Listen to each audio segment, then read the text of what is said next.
ইতিহাসের পাতায় আমরা দেখেছি, আপনারাও শুনেছেন, বদরের ময়দানে যখন সাহাবারা চলে যায়, ওই সময় আমার রাসূলুল্লাহ ছোট ছোট সাহাবা, একজনের নাম মাস আর একজনের নাম মুআদ, এই দুই ভাই ঘরে এসেছে। এসে আম্মাকে জিজ্ঞাসা করতে লেগেছে, আম্মা মদিনার নববী শরীফে মসজিদে আল্লাহ নবীকে দেখতে পেলাম না, এবং নবী পাকের যুবক সাহাবাদেরকে দেখতে পেলাম না। আম্মা জান, কোটি কত মুরব্বি সাহাবারা মদিনার নববী শরীফে রয়েছে। আম্মা জান, আল্লাহ নবী কোথায় গেছে আপনি কি বলতে পারবেন? আমার রাসূলুল্লাহ সাহাবারা কোথায় গেছে আপনি কি বলতে পারবেন? ওই সময় মা চোখ ভরা পানি নিয়ে বলছে, বাবা ছেলে রে, ওই সন্ত্রাস জালিম আবু জেহেল যে মক্কা জমিন আল্লাহ নবীকে কত জুলুম করেছে, মক্কা ছেড়ে দিয়ে নবী আমার ইয়াসরিবে চলে এসেছিল, কিন্তু মক্কা থেকে আবু জেহেল 1000 সৈন্য নিয়ে মদিনার উপরে হামলা করবে বলে আগে এসেছে। এই জন্য রাসূলুল্লাহ তিনার যুবক সাহাবাদেরকে নিয়ে মদিনার উপরে যাতে হামলা না করে দেয়, রাস্তায় তাদের সঙ্গে সুলহ করার জন্য, মীমাংসা করার জন্য, তাদেরকে রুখার জন্য আল্লাহ নবী যুবক সাহাবাদের নিয়ে গেছে। এই কথা শোনার সাথে সাথে আল্লাহ নবীর ওই দুটো ছোট ছোট সাহাবা হযরত মুআদ আর মুআদ তখন বলেছিলাম, মুআদ বড়দের শুনেছি লড়াইয়ের ময়দানে বড় বড় অস্ত্র থাকে, ঘোড়া থাকে, আমি আপনার কাছে ঘোড়া চাইছি না মা, মারে ছোট ছোট কি দুটো ছুরি পাওয়া যাবে না? মা জিজ্ঞাসা করতে লেগেছে, কি করবে বাবা? ওই সময় বাচ্চা দুটো বলতে লেগেছে, মারে আল্লাহ নবীর দুশমন আবু জেহেলকে জনমের মতো দুনিয়া থেকে বিদায় করে দিতে চায়। ওই বাচ্চা দুটো বলতে লেগেছে, মা আমার রাসূলুল্লাহকে মক্কাতে আবু জেহেল কম জুলুম করেনি, আমার নবীর পিঠের উপরে 50 বার বই চাপিয়েছে, আমার নবীর রাস্তাতে কাটা বিছিয়েছে, এই আবু জেহেল বাহিনীর আমার নবীর উপরে আঘাত দিয়েছে, আমার নবীর দান্দা মোবারককে শহীদ করেছে, আমার নবীর উপরে জুলুম করেছে, আমার নবীর উপরে অনেক অত্যাচার করেছে। মা এই জন্য আজ যখন সুযোগ এসেছে আমরা আবু জেহেলকে দুনিয়া থেকে মিটিয়ে দিতে চাই। এই যুবকেরা তরুণেরা হবে কোন জবানে এই কথাটা বেরোচ্ছে, কোন পাওয়ারে? এটা ঈমানের পাওয়ার, ঈমানের পাওয়ার। আর আজকে কোটি কোটি মুসলমান আজ আমরা মাথায় হাত দিয়ে বলছি আমরা কি করব? বলছি না এ নজওয়ানেরা, তোমার আমার মায়ের মতো সেই সাহাবিয়া ছিলেন না গো। আল্লাহ নবীর সাহাবিয়া, মহিলা সাহাবিয়াটা যখন নিজের বাচ্চা দুটো সন্তানের মুখ থেকে আল্লাহ নবীর প্রেমের কথাটা শুনলো, ওই সময় নবী পাকের সাহাবিয়াটা বলতে লাগলে, বাবা ছেলে রে, আজ মা হয়ে নিজেকে বড় ধন্য লাগছে, যেমন দুটো সন্তানকে পেটে ধরেছিল, যে সন্তান আল্লাহ নবীর জন্য নিজের জান ঝুঁকিতে লাগাতে চেয়েছে। লড়াইয়ের ময়দান তো আর খেলা করার ময়দান নয়। বাবা ছেলে যাও, বাবা চলে যাও, বড় গর্বিত মা হিসাবে যাও, বাবা চলে যাও, চলে যাও, রাসূলুল্লাহ দুশমনের বিরুদ্ধে লড়াই করতে চলে যাও বাবা। ওই বাচ্চা দুটো বেরিয়ে পড়লো, লড়াইয়ের ময়দানে গিয়ে চাচাকে জিজ্ঞাসা করতে লেগেছে, চাচা আবু জেহেল কোনটা, আবু জেহেল কোনটা? চাচা দূর থেকে দেখাতে লেগেছে, ওই যে সাদা ঘোড়ার পিঠে উঠে রয়েছে ওটা হলো আবু জেহেল, যে কিনাটা ঘোড়ার পিঠে বসে রয়েছে লোহার গ্রেস গায়ে দিয়ে এমন করে নিজেকে নিরাপদে রেখেছে। এই বাচ্চা দুটো সুযোগ খুঁজতে লেগেছে, চারিদিকে ঘোড়া ধরতে লেগেছে। এই বাচ্চা দুটো সুযোগ খুঁজতে খুঁজতে কোনোভাবে যখন পারছে না, কেন আবু জেহেল ঘোড়া থেকে নামছে না, বাচ্চা দুটোর মাথার মধ্যে বুদ্ধি এসে গেল। ঘোড়ার পায়েতেই ছোট ছুরির আঘাত দিয়েছে, ঘোড়া জমিনে যেই লুটিয়ে গেছে, আবু জেহেল যে জমিনের উপরে পড়ে গেছে, তার উপরে আঘাত দিয়ে শুরু করেছে, আঘাতের উপরে আঘাত দিতে লেগেছে।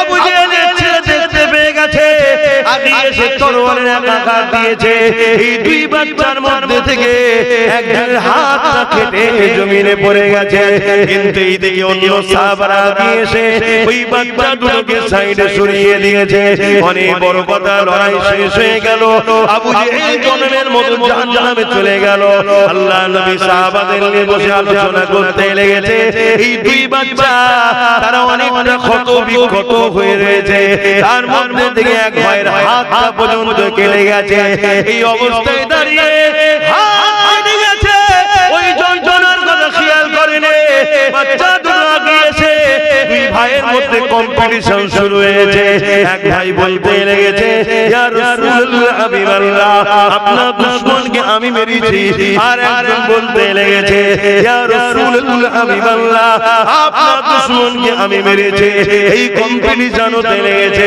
হযরত জিবরাইল চলে এসেছে এসে জানিয়ে দিল ইয়া রাসূলুল্লাহ হাবিবাল্লাহ এই বাচ্চা দুটোকে জানিয়ে দেন আল্লাহ পাকের দরবারে আবু জেহেলকে জাহান্নামে পাঠানোর পিছনে এই দুটো বাচ্চারই হাত আছে আল্লাহ দুজনকে কবুল করে নিয়েছে আল্লাহ নবীর নজরটা পড়লো ওই বাচ্চা ছেলের হাতে দিকে যার হাতটা কাটা রয়েছে ওই বাচ্চাকে বলতে লাগলো বাবা কি হয়েছে হুজুর আমার হাতের উপরে আঘাত করেছে হাত আমার কেটে গেছে আল্লাহ নবী সাহাবাদেরকে বললে যাও বাচ্চাটার হাতকে খুঁজে নিয়ে আসো হাত থেকে খুঁজে নিয়ে এসে ওই হাতের গোড়ায় হাত লাগিয়ে দিয়ে আল্লাহ নবী হাতটা বুলিয়ে দিল আরে সার্জারি তো 150 বছর হয়েছে আমিনার লালের হাত বোলানোর সাথে সাথে আমার আল্লাহ ওই হাতকে জোড়া লাগিয়ে দিয়েছে আরো জোরে বলুন সুবহান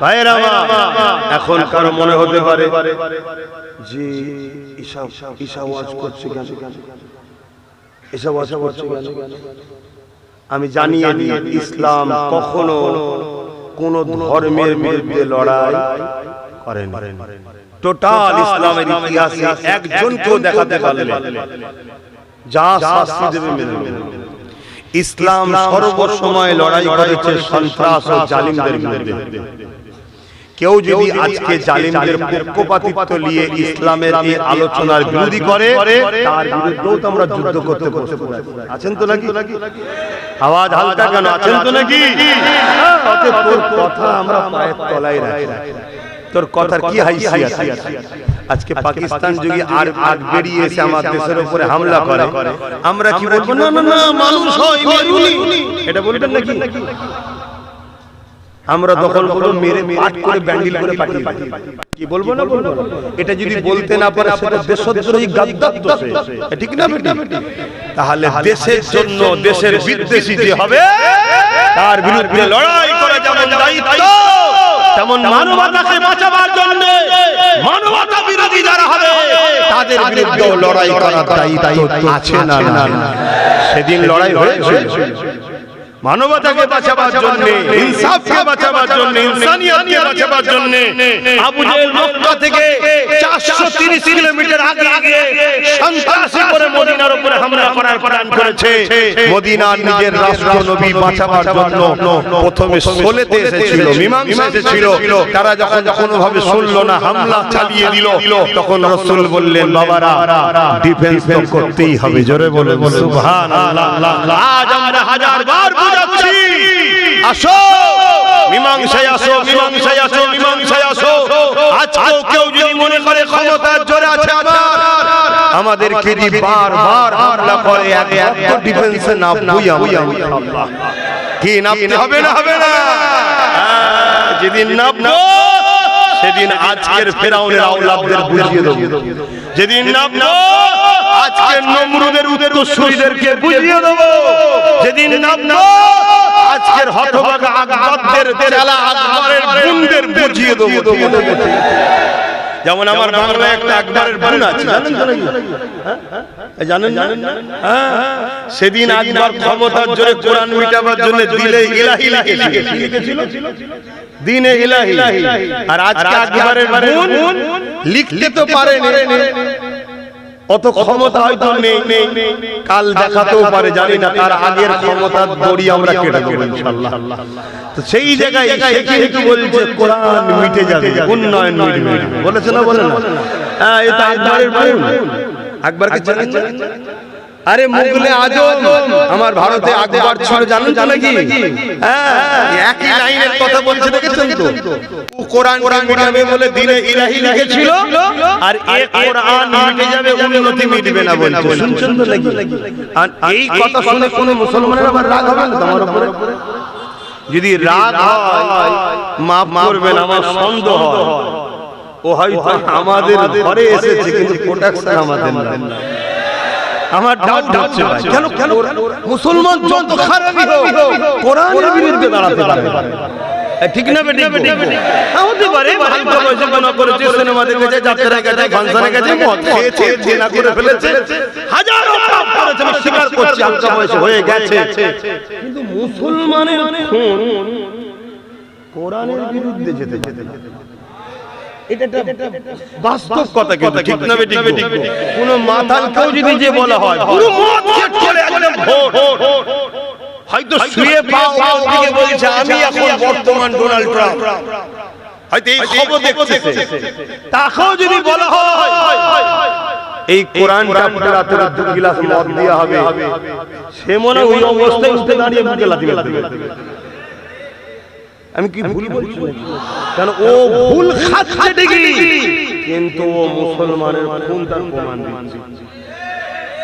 আর কখনো যদি কারো সামনে বলা হয় কোরআন মিটে যাবে, কেউ বলে এ শয়তান জাহান্নামের কুকুরকে সাথী রে, এ আরেকটা কুকুর জাহান্নামের, এরপরও যদি কোনো মুসলমান বলে না এই কথা বলা উচিত হয়নি, তাহলে জানতে হবে বাবা সন্দেহ ব্যাপার আছে।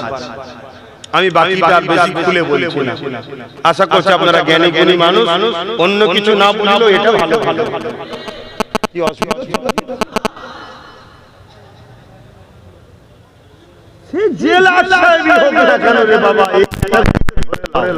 আল্লাহর কোরআন বলছে যে আমার হাবিবের বিরোধী হবে, যে আমার হাবিবের বিদ্বেষী হবে, তার সম্বন্ধে কোরআন সূরা কালামে বলে দিয়েছে নুতফায়ে হারাম। শুনছেন তো? তাহলে অত টেনশন করছো কেন? আহা, কত কষ্ট করে এসেছে ইসলাম। হ্যাঁ, আমার মা বোনেরা একটু বোঝে, পুরুষ যদি ইনকাম হারাম করে নিয়ে আসে নারীদেরকে খাওয়া, তারপরও কিয়ামতের দিন পুরুষকে আল্লাহ ধরবে, নারীকে ধরবে না। এটা সিস্টেম। কারণ নারী হলো পুরুষের অধীনস্থ, সে বাপ হোক, ছেলে হোক আর স্বামী হোক, ইনকামের জিম্মেদারি হলো পুরুষের। নারী হলো বিবাহের আগে হলো শাহজাদি, বিবাহের পরে রানী, বয়স হলে রাজমাতা।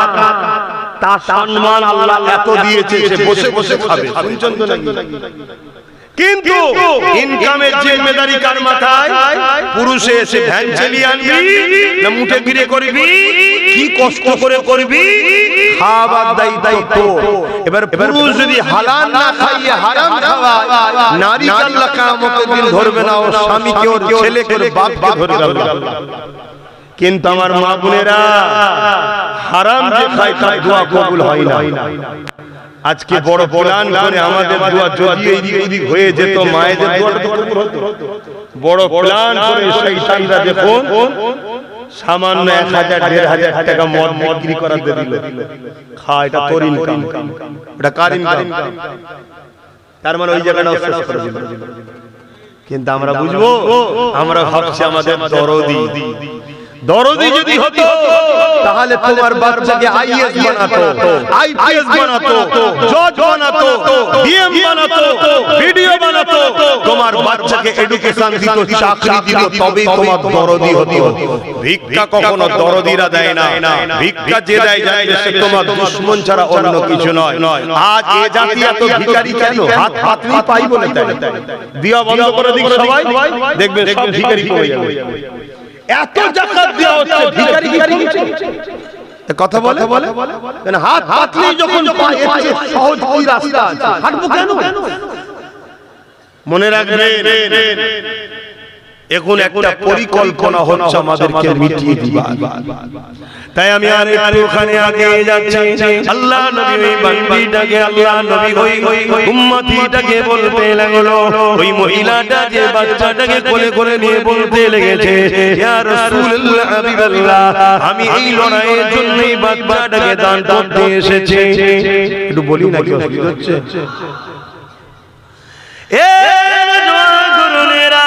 আল্লাহ নবী তখন বললেন, মা এই লড়াইয়ের ময়দানে এই বাচ্চাটাকে নিয়ে আমি কি করব মা?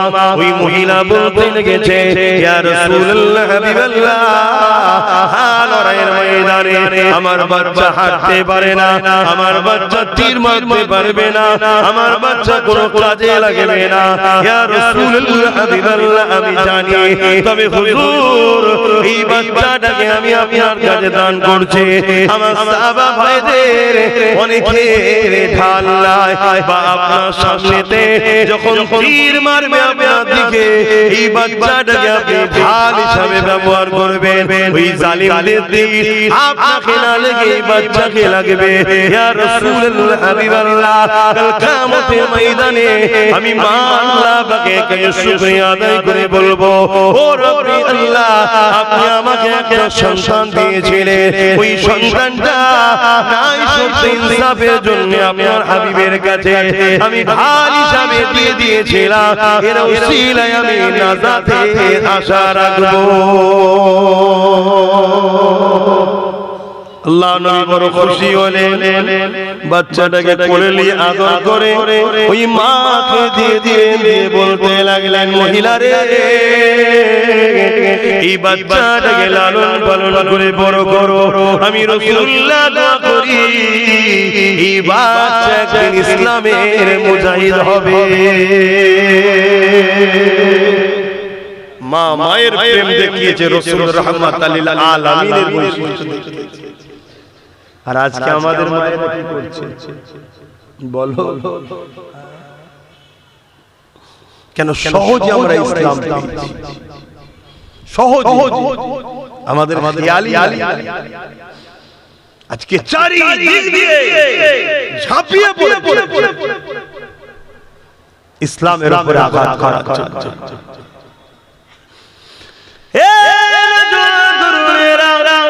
এই দুনিয়া কার জন্য চিরস্থায়ী নয়, মনে রাখবে আল্লাহ দিনের ইবাদতের মালিক হলেন আল্লাহ।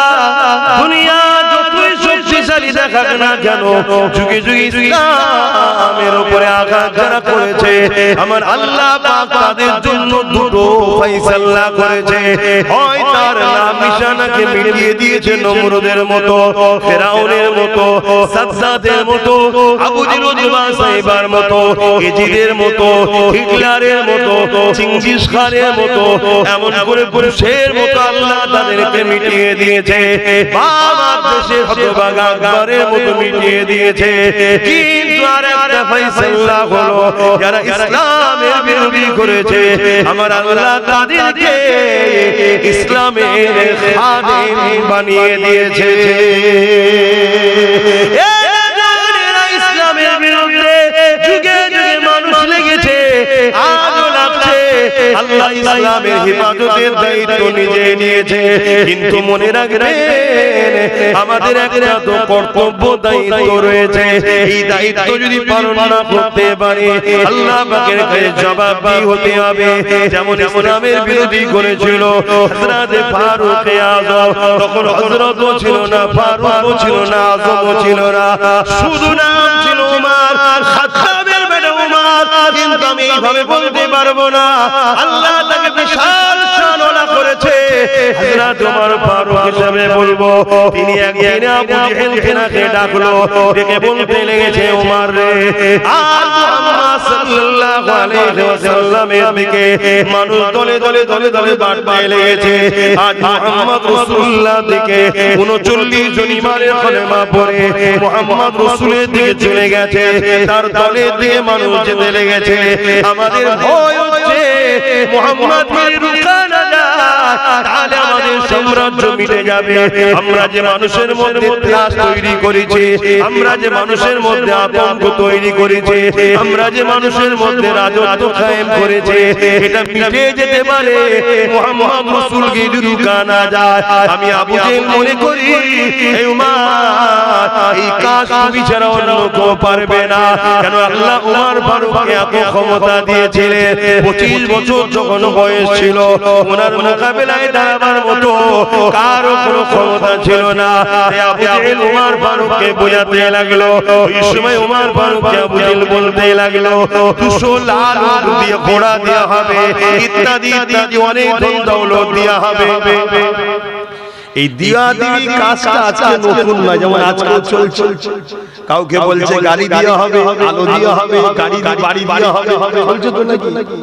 সেই দিনও চলতো, এটা নতুন নয়, যুগে যুগে চলে আসে। আর এটাই তো ঈমান পরীক্ষা। কেউ বিক্রি হচ্ছে আর কেউ জানকে বাজি লাগিয়ে লড়ে যাচ্ছে, এইটাই হচ্ছে ব্যাপার। কাউকে মন্ত্রী রবি রবি অফার দেওয়া হচ্ছে, 150 কোটি টাকার অফার দেওয়া হচ্ছে, সে বলছে না আমি গাদ্দারের সাথে নাম লিখাতে পারবো না, আর আমার আল্লাহর কাছে মুখ দেখাতে। এটা ঈমান। আবার কেউ বিক্রি হয়ে গেছে, কি করে? আবু জেহেল উমর ফারুককে অনেক কিছু দিবে বলে উমর ফারুক রাজি হয়ে গেল। ঘোড়ার পিঠে উঠে তরোয়ালকে উলঙ্গ বার করে ফেললো। মিয়াম থেকে তরোয়ালকে বার করে রওনা দিয়ে যাচ্ছে। রাস্তাতে একজনের সঙ্গে দেখা হয়, তিনি বলতে লেগেছে, উমর এত দ্রুত কোথায় যেতে লেগেছো? হযরত ওমর ফারুক বলতে লেগেছে, আমি আল্লাহর বেটা মুহাম্মদ সাল্লাল্লাহু আলাইহি ওয়াসাল্লামের ঘর থেকে কল্লাকে জুদা করতে যাচ্ছে। কেন যাচ্ছ, কি করেছে? তিনি তো কাউকে কখনো আঘাত দেয় না, কারো সম্পদ মেরে নেয় না, কারো সঙ্গে ঝগড়া করে না, কারো সঙ্গে মিথ্যাচার করে না, কারো ক্ষতি চায় না। উপরন্তু তিনি শান্তির কথা বলে, মানবতার কথা বলে, ইনসাফের কথা বলে, ইনসানিয়াতের কথা বলে, প্রেমের কথা বলে, নারীদের অধিকারের কথা বলে, খোদার্থকে খানা খাওয়াতে বলে, বস্ত্রহীনকে বস্ত্র দিতে বলে, প্রেমের কথা বলে, মানব বন্ধনের কথা বলে, ঐক্যের কথা বলে। হে উমর, কেন তাকে মারতে যাচ্ছ? উমর বলছো তো কথা জানি না, আজকে যাব আমি শুনছি নাকি 39 জন তার হাতে হাত দিয়েছে, 40 আর হতে দেব না। কালকে সূর্য উঠবে, মুহাম্মদ রাসূল আর উঠবে না। হায় হায় হায় হায়, কি কথা! এ যুবকেরা তরুণেরা ওই সময় ওই পথচারী মানুষ বলতে লেগেছে, হে উমর, মুহাম্মদ রাসূলের কাছে যাবার আগে তুমি তোমার বোন বুনাইয়ের কাছে আগে যাও। কেন যাব? তোমার বোন বুনাই ঈমানের কলেমা পড়ে মুহাম্মাদের দলে চলে গেছে। আরো জোরে বলুন সুবহান। অনেক বড় কথা, ওইদিকে আমি যাচ্ছি না। তোমার ফারুক হুজুর কি বলছে? 39 থেকে 40 দেব না। এদিকে আমার আল্লাহ বলে, ফেরেশতা রে, উমরকে রুকুনি, উমরকে যেতে দাও। উমর বলেছে 39 থেকে 40 হতে দেবে না, আর আমি আল্লাহ উমরকে 40 নম্বর মুসলমান বানাবো।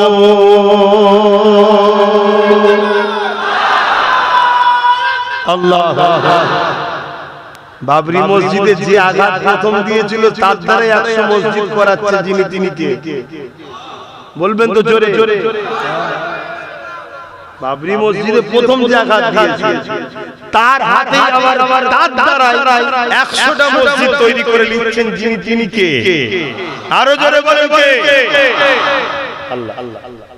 যে বুশ বলেছিল আমেরিকা ইসলাম রাখবো না, তার কন্যাকে ইসলামের মধ্যে ঢুকিয়ে কোরআনের হাফেজ যিনি বানিয়েছেন তিনি কে? কিন্তু আমাদের দায়িত্ব আছে না, আমার কাছে দামি জিনিসের যদি গুরুত্ব না বুঝি কেড়ে নেবে অন্য কাউকে আল্লাহ দেবে, তোমাকে আমাকে মিটিয়ে দেবে। তাই নিজের দিনের গুরুত্ব বোঝো।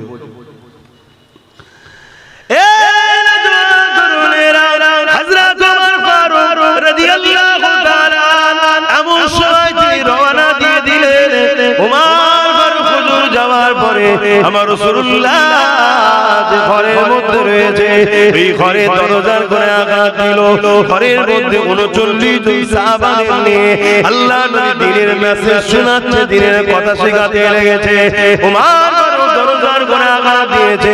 ভেতর থেকে এক সাহাবী আওয়াজ দিয়ে বলছে, কে? বাইরে থেকে উমার আওয়াজ দিচ্ছে, খাত্তাবের বেটা উমার এসেছি, দরজা খোলো।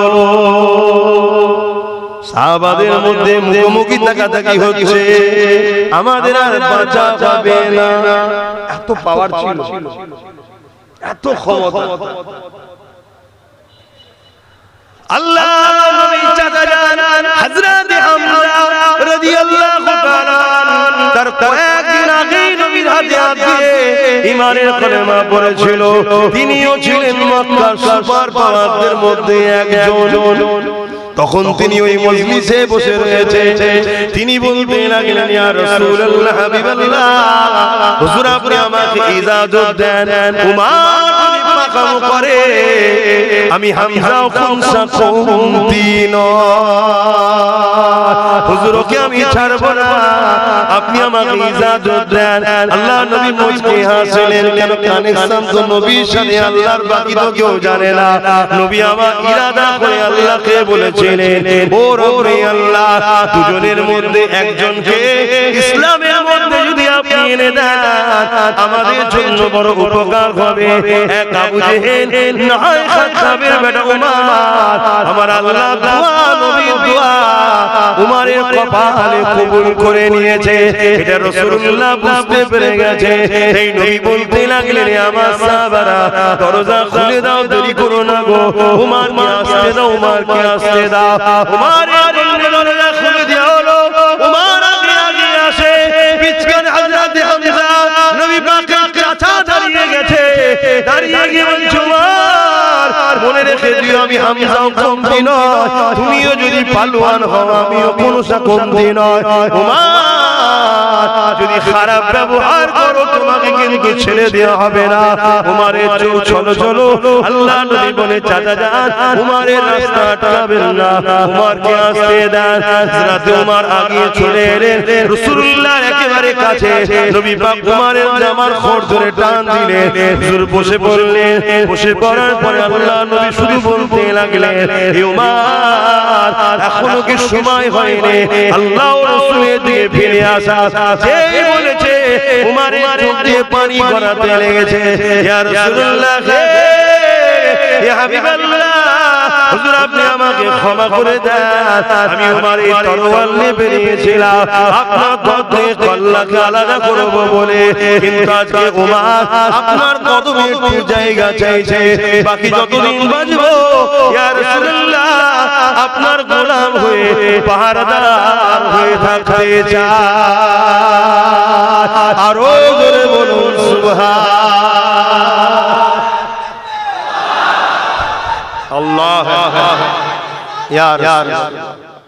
জানি না আমাদের কোন কাজটা আল্লাহ পছন্দ করেছে যে আমরা এত গুনাহগার হওয়ার পরও আল্লাহ আমাদেরকে এখনো ভালোবাসেন। তাই জান্নাতের বাগানে আল্লাহ আশা ও বসার তৌফিক দিয়েছেন। তাই খুশি হয়ে আরো একবার বলি আলহামদুলিল্লাহ। পাশাপাশি আরো শুকরিয়া আদায় করি সেই মহান স্রষ্টা রব্বুল আলামিনের, যিনি আমাদের জন্য সর্বকালে সর্বশ্রেষ্ঠ উত্তম গ্রন্থ কালামুল্লাহ কোরআন শরীফকে গাইড হিসাবে পাঠিয়েছেন এবং সর্বকালের সর্বশ্রেষ্ঠ নবী ও রাসূল दोनों जहान सुल्तान नबीदर नबी अहमद मुस्तफा मोहम्मद मुस्तफा सल्लल्लाहु अलैहि वसल्लम আল্লাহ আমাদেরকে উম্মতি করেছেন তাই সকলে খুশি হয়ে জবান খুলে বলুন আলহামদুলিল্লাহ।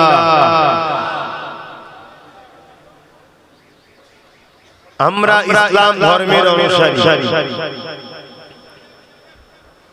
মহান স্রষ্টা রব্বুল আলামিন কালামে হক কোরআন মাজিদের মধ্যে বলছেন ইন্না দীনা ইনদাল্লাহিল ইসলাম। মহান স্রষ্টা রব্বুল আলামিনের কাছে মনোনীত পছন্দনীয় ধর্ম হলো ইসলাম। সেই ধর্মের অনুসারী হয়ে আমরা নিজেদেরকে ধন্য মনে করছি, কিন্তু মনে রাখবেন আল্লাহর পথে চলা শুরু হয় কাঁটার উপর দিয়ে। একটা সময় ওই পথ কাঁটা মিটিয়ে দিয়ে আল্লাহ আবার শান্তি আর শান্তি দেয় যার কখনো শেষ নাই। অপরদিকে আরেকটা পথ আছে যেটা শয়তান ইবলিসের পথ, যে পথে চলা শুরু হয় ফুলের উপর দিয়ে, কিন্তু একটা সময় আমার আল্লাহ তার কাছ থেকে আলো উঠিয়ে নিয়ে এমন অন্ধকারে ফেলে দেয় যেখান থেকে সে কোনোদিন আর শান্তির দিকে আসতে পারে না। এই হলো দুটো রাস্তা। আজকে যে বর্তমান পরিস্থিতিকে সামনে রেখে আপনাদেরকে গুটিকত কথা বোঝাবো, উদ্দেশ্য একটাই, দুদিনের মায়াজালে জড়িয়ে গিয়ে আমাদের দুনিয়াও ধ্বংস হচ্ছে, আখিরাতও ধ্বংস হচ্ছে। আমরা দুনিয়ার লোভ লালসায় পড়ে আল্লাহ ও রাসূল থেকে অনেক দূরে সরে যাচ্ছি। আমাদের দুই ধরনের দুশমন আছে। এক ধরনের দুশমন হলো যারা আমাদের জান ও মালের দুশমন, আর এক ধরনের দুশমন হলো জান মালের যারা দুশমন তারা কখনো আমাদের মোকাবেলাতে পারে না। তারা রিসার্চ করে দেখেছে যে আমাদের মধ্যে একটা পাওয়ার আছে, ওই পাওয়ারের কাছে যুগে যুগে সবাই পরাজিত হয়েছে। ওই পাওয়ারটা হলো ঈমানের পাওয়ার। তাই যারা জান মালের দুশমন তারা আমাদেরকে মিটাতে হাজারো চাইলেও মিটাতে পারছে না। তাই তারাই বড় প্ল্যান পরিকল্পনা করে আর একটা দুশমনকে আমাদের পিছনে লাগিয়েছে, যেটা হলো মুনাফিক মুসলমান, যেটা আমাদের মধ্যেই আছে, কিন্তু তারা আমাদের মধ্যে থেকে আমাদের সঙ্গে গাদ্দারি করে আমাদের জান ও মালের দুশমনদের কাছ থেকে কিছু অর্থ পাওয়ার লোভে। এই মুনাফিকরা আমাদের প্রথমে ঈমানে আঘাত দেয়, কেননা ঈমান যতদিন আছে ততদিন আমাদেরকে কেউ মিটাতে পারেনি, আর আগামী দিন মিটাতে আওয়াজ দিন বলুন ইনশাআল্লাহ। আল্লাহ ঈমানদারদের জন্য তাতানাজ্জালু আলাইহিমুল মালায়েকা, ফেরেশতাদেরকে পাঠিয়েছে, আগামীতেও পাঠাবে। জোরে বলুন সুবহানাল্লাহ। মুসলমান সবাই, কিন্তু সব মুসলমান ঈমানদার নন, কিন্তু সব ঈমানদারই মুসলমান। তাই মুসলমানদের মধ্যে যেদিন আমাদের সংখ্যা কম ছিল সেদিন আমরা সর্বসময় বিজয় লাভ করেছি। আজ আমাদের সংখ্যা বেশি কিন্তু আমরা বারবার পরাজিত হচ্ছি। এই পরাজিত হতে হতে হতে এমন জায়গায় পরাজিত হয়েছি কেউ যদি পেটে জ্বালায় কোন প্রোগ্রামে কিছু বিক্রি করতে যায়, মুসলমান হওয়ার দরুন তাকে মার খেতে হয় তাদের হাতে, যারা গোপনে বসে অনেক কিছুই খেয়ে বেড়ায়। বড় দুঃখের বিষয় এটা। আমরা এই গাদ্দার আমাদের মধ্যে ঢুকে যাওয়ার দরুন আমরা মার খেতে খেতে বঞ্চিত হতে হতে এমন জায়গায় চলে গেছি,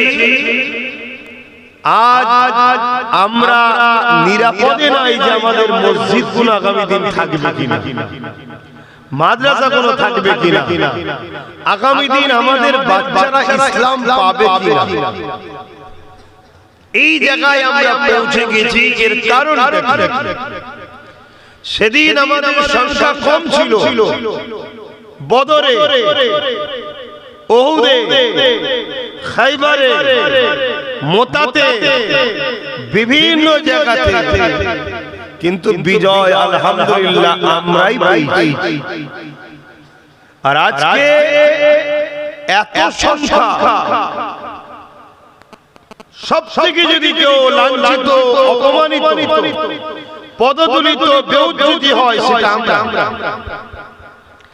এই হিন্দুস্তানে যেদিন আমরা একজন ছিলাম, মঈনুদ্দিন আজমিরি, সেদিন আমরাই জিতেছিলাম। আর আজকে এত করোড় হওয়ার পরও আমরা লাঞ্ছিত। কারণ কি? এর কারণ একটা, আজ মুসলমান ভেসে আমাদের মধ্যে গাদ্দার ঢুকে গেছে। যে গাদ্দাররা আমাদেরকে ভেতর থেকে খোগলা করছে। একটা মানুষ 50 জন আছে, 50 জনের মতো করে প্রস্তুত নিচ্ছে, আর 100 জনের মতো করে প্রস্তুত নিয়ে 50 জন বিচরাতে হাত ছেড়ে যদি চলে যায়, এই যে ধোঁকা, এই যে গাদ্দারি, এই গাদ্দারিটা ইসলাম বলছে এদের তওবা মাফ হয় না। যেমন উহুদ বলে একটা জায়গায় লড়াই হয়েছিল, উহুদের ময়দানে একটা লড়াই হয়েছিল। একদিকে জালিম অত্যাচারী, অপর দিকে নাই ইনসাফ পরায়ণ। এই লড়াইয়ে জালিমদের পক্ষ থেকে সুফিয়ান নামে একজন জালিম আবু সুফিয়ান নেতৃত্ব দিয়েছিল।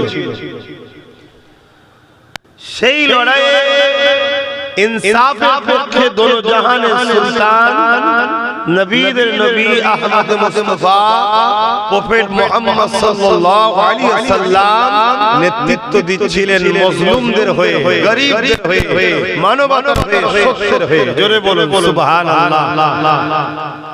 1000 লোক নিয়ে রাসূল বেরোলেন, আর জালিমদের সংখ্যা 3000। হঠাৎ করে বিচ রাস্তাতে বা একেবারে যুদ্ধের প্ল্যান, পরিকল্পনা তৈরি হয়ে, যে কোনো জিনিসের একটা ব্লুপ্রিন্ট হয়, নকশা সব তৈরি হয়ে গেছে, এখানে তুমি, এখানে তুমি, এখানে তুমি। হঠাৎ করে দেখা যায় এক ব্যক্তি, নাম তার আব্দুল্লাহ ইবনে উবাই,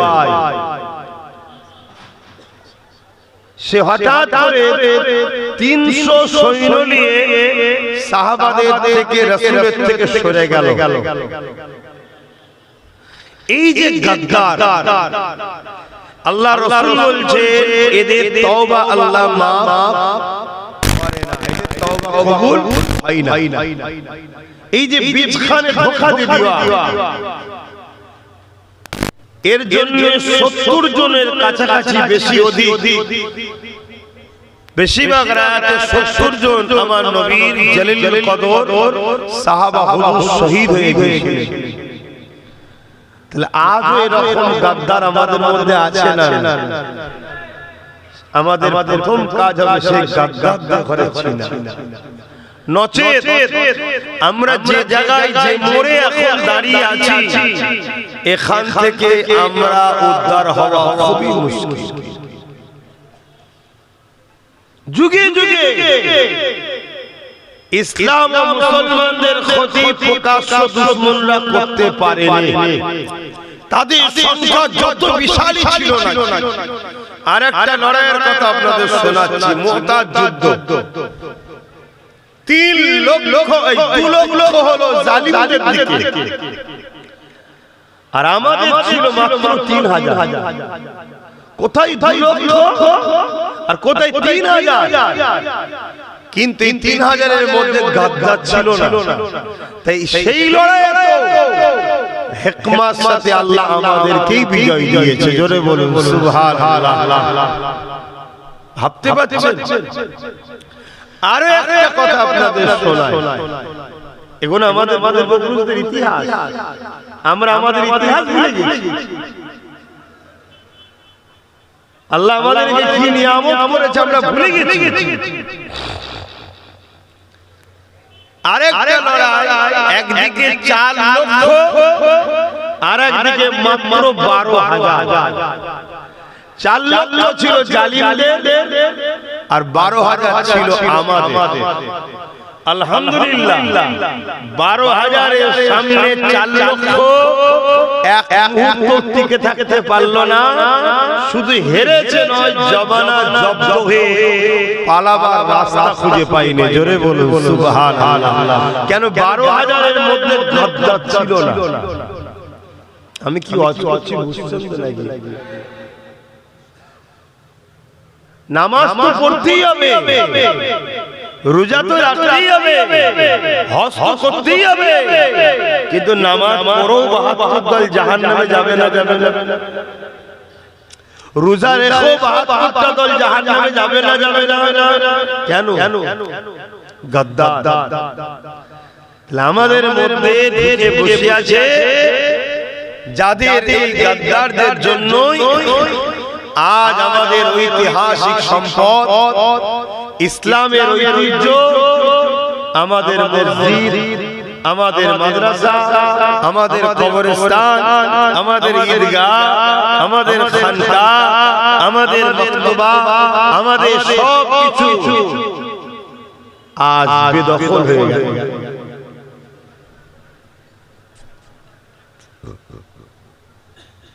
এই জায়গায় আল্লাহ যে আজ এখানে বসে দুটো কথা বলছে, কালকে এই সুযোগটা আর পাবে না।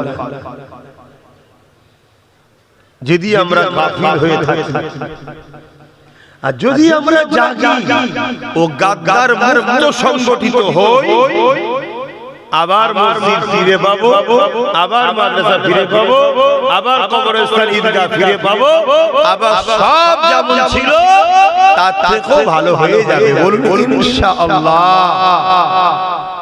তুরস্কে একটা মসজিদ আছে, নাম আয়া সোফিয়া। এই মসজিদ আমাদের ছিল, বীজখানে বেদখল হয়ে গেছিল, আবার আমরা দখল করেছি। একটা মসজিদ আছে প্যালেস্টাইনে, মসজিদে আকসা। এটা অনেক কবার আমাদের হাত থেকে বেদখল হয়েছে, আমরা অনেক কবার দখল করেছি। তার মধ্যে একবার দখল করেছে ইসলামের দ্বিতীয় খলিফা হযরত ফারুক আযম রাদিয়াল্লাহু তাআলা আনহু। জোরে বলুন সুবহানাল্লাহ। তিনি যখন খলিফা হলেন, তিনার পিরিয়ডেতে, তিনার রাজত্ব চলাকালীন মসজিদে আকসাকে রোমদের হাত থেকে আমার রাসূলের সাহাবা হুজুররা তারা উদ্ধার করেছিলেন। জোরে বলুন সুবহানাল্লাহ। তারপরে আবার সেটা পরাধীন হয়েছে, আবার সালাউদ্দিন আইবির আমলে, আবার সুলতান ফাতের আমলে বহুবার পরাজিত হয়েছে। আবার আমরা আমাদের জিনিস ফিরে পেয়েছি। তা আমাদের একটা সময় বিরাট বড় গ্যাপ হয়েছে, আমরা অনেক ভুল করেছি। কিন্তু আজকে আমাদের যুবক সমাজ একটু হলো জেগেছে না জাগে না? একটু আওয়াজ দেন, একটু দেখতে চাই জেগেছে তো নাকি?